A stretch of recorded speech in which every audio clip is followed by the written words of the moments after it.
అదానీ సంస్థల నుంచి మాజీ ముఖ్యమంత్రి జగన్మోహన్ రెడ్డికి 1750 కోట్ల లంచం అందిందన్న ఆరోపణలపై ఏసీబీకి ఫిర్యాదు అందింది.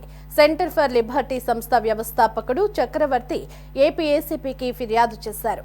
ఆంధ్రప్రదేశ్లో భారీ సౌర విద్యుత్ ప్రాజెక్టులను కట్టబెట్టేందుకు గాను అదానీ సంస్థలు జగన్కు 1750 కోట్లు లంచం ఇచ్చినట్లు చక్రవర్తి ఫిర్యాదులో ఆరోపించారు. అధిక ధరలకు సౌర విద్యుత్ కొనేలా భారత్లో 4 రాష్ట్రాల్లో ఉన్నత స్థాయి వ్యక్తులకు వందల కోట్లు లంచాలిచ్చారని అమెరికా దర్యాప్తు సంస్థ ఫెడరల్ బ్యూరో ఆఫ్ ఇన్వెస్టిగేషన్ నివేదిక తేల్చిందని ఆయన తన ఫిర్యాదులో వివరించారు.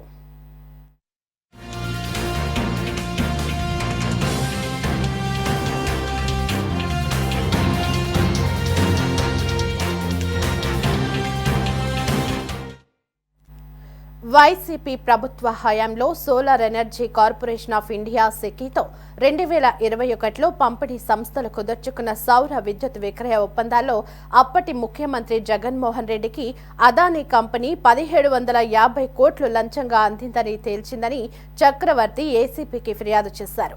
సెకీతో విద్యుత్ ఒప్పందం కుదరడానికి ముందు గౌతమ్ అదానీ 3 సార్లు ముఖ్యమంత్రి జగన్ను కలిశారని చక్రవర్తి గుర్తు చేశారు. 2021 ఆగస్టు 7, సెప్టెంబర్ 12, నవంబర్ 20వ తేదీల్లో వీరు భేటీ అయ్యారని వివరించారు. తర్వాతే సెకీతో ఆంధ్రప్రదేశ్ విద్యుత్ పంపిణీ సంస్థలు ఒప్పందానికి అంగీకరించాయని చెప్పారు. కాబట్టి సెకీతో అదానీ కంపెనీ ఒప్పందంపై విచారణ జరపాలని చక్రవర్తి కోరారు.